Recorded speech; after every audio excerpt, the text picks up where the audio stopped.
Oh, I'm flossing. Tell little bitch get up. Hit it once, had a feeling nauseous.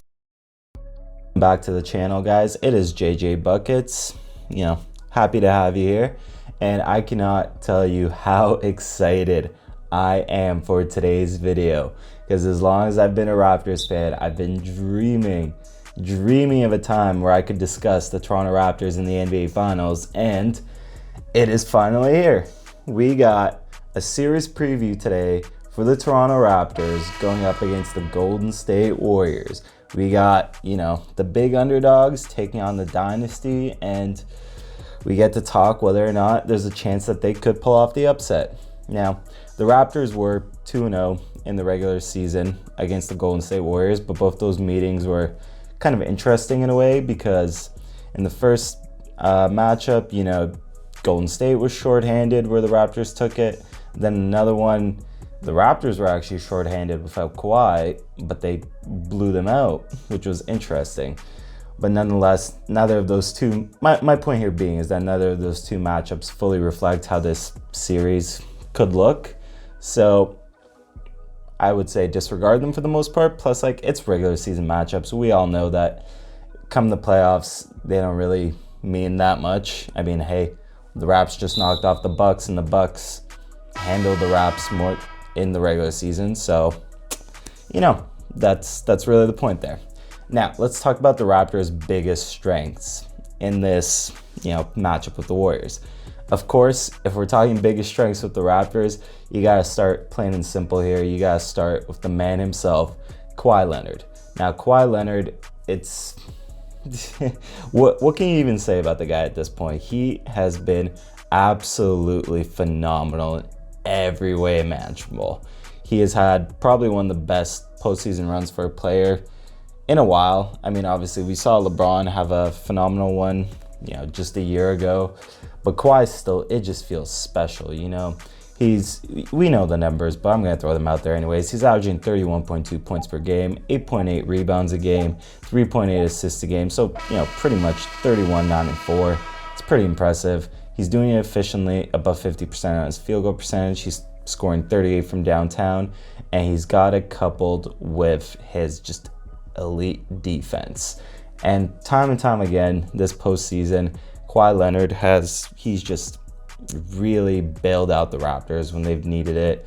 The Raptors' offense has kind of gone missing at times. It's come and gone, and Kawhi Leonard has been there, a good few times where it's come and gone to keep them in the game with, just a ridiculous scoring output, something above 35 usually, or, even something above 40.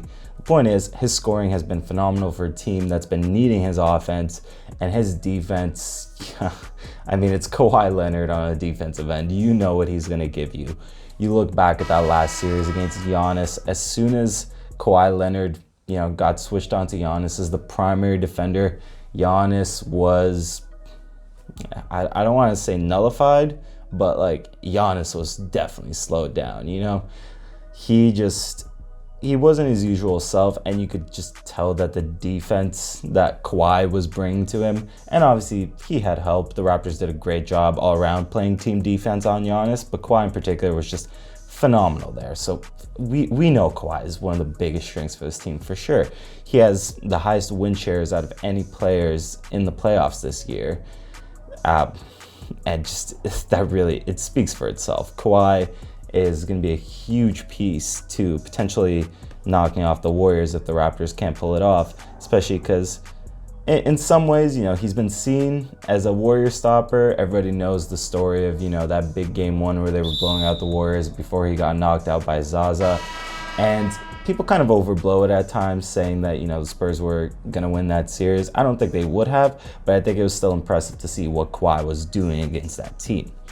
So that's a huge advantage. Now, let's talk about another huge advantage in terms of players.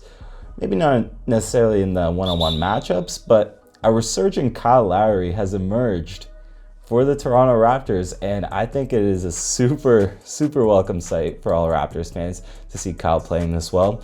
He averaged 19, 5 and 5 pretty much in the Milwaukee series. His shooting clips were way up. He was shooting just above 50% from the field. He was shooting 46% from downtown, from three-point land. Kyle Lowry had the stroke.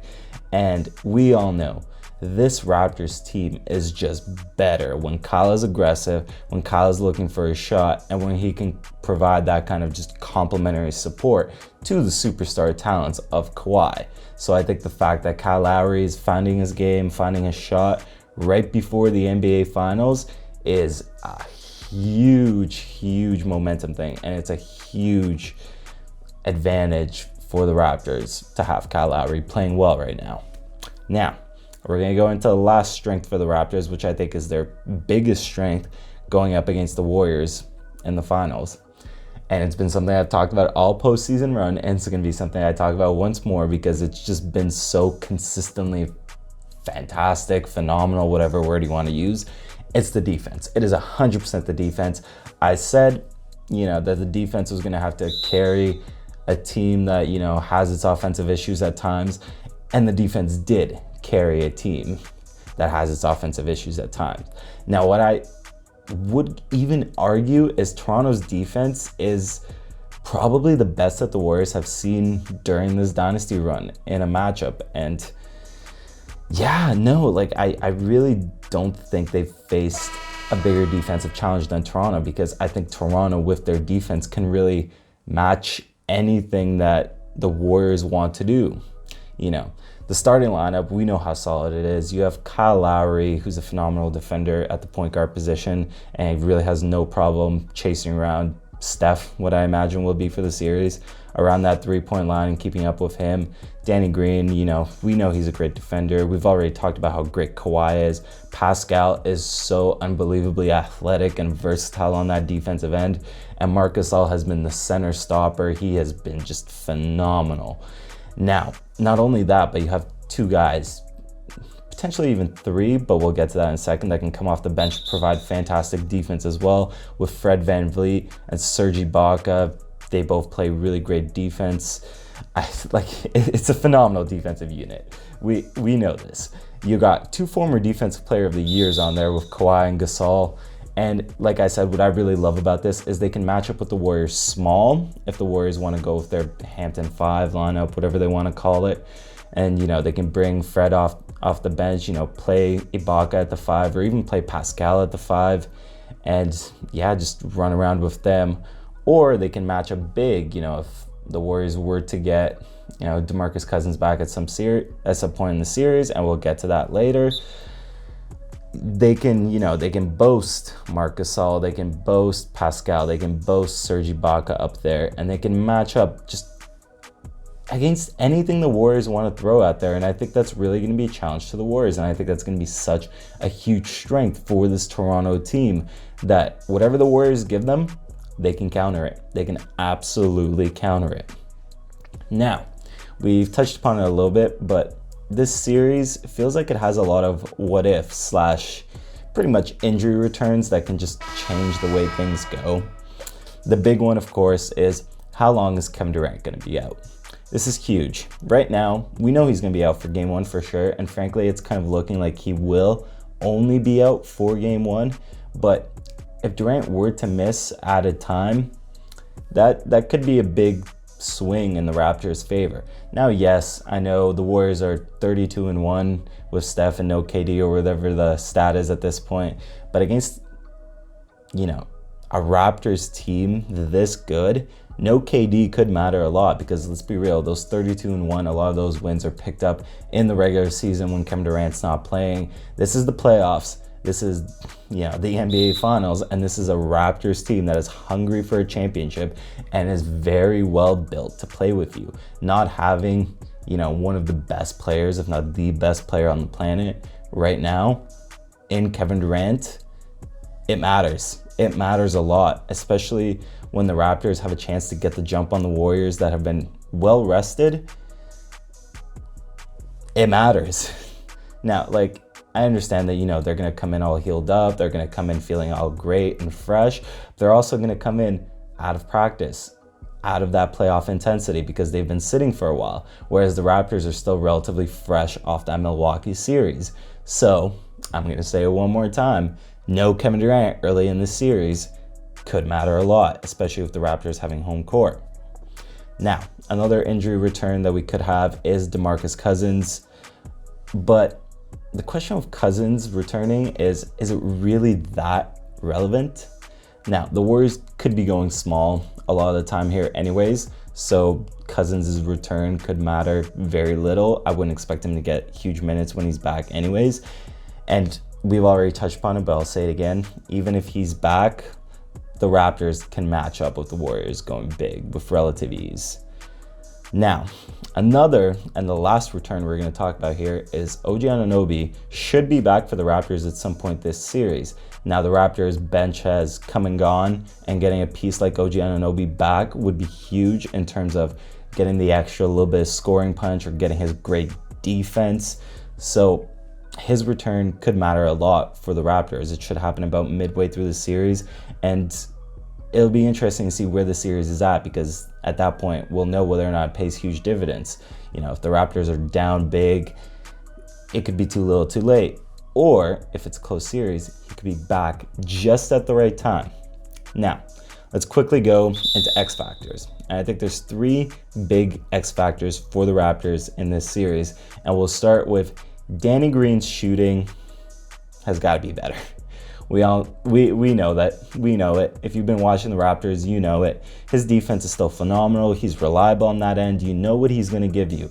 But shooting the ball, if Danny Green can find his stroke and be that extra piece, that extra factor on this Raptors offense from the outside, the Raptors stand a way better chance of potentially upsetting the Warriors than they do with him bricking 3 after 3 after open shot.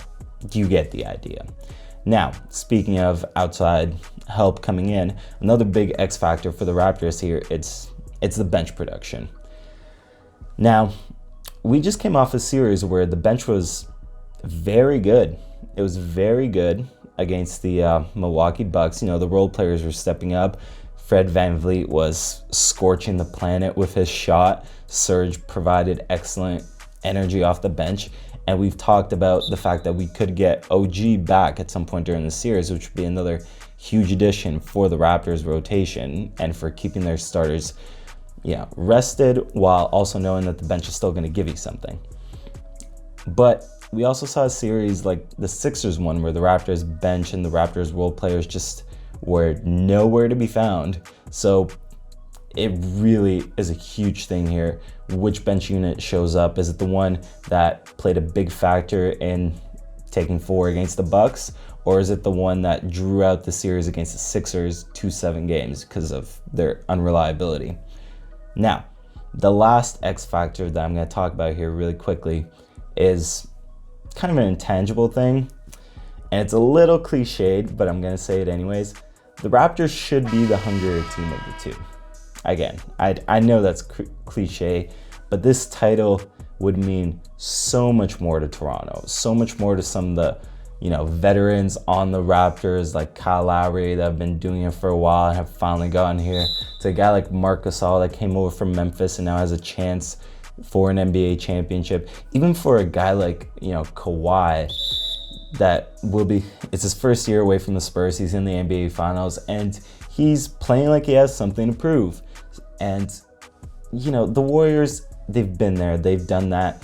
I'm sure they're not sitting there satisfied, and I'm sure they're not sitting there overlooking this, but I will still stand by the fact that the Raptors are the hungrier of the two teams to go out there and to win that championship.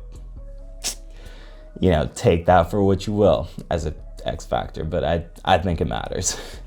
Now, how much does it matter though? Because now it's time to make the ultimate call of what's going to happen in this series. In my heart, I really want to say Raptors in 7.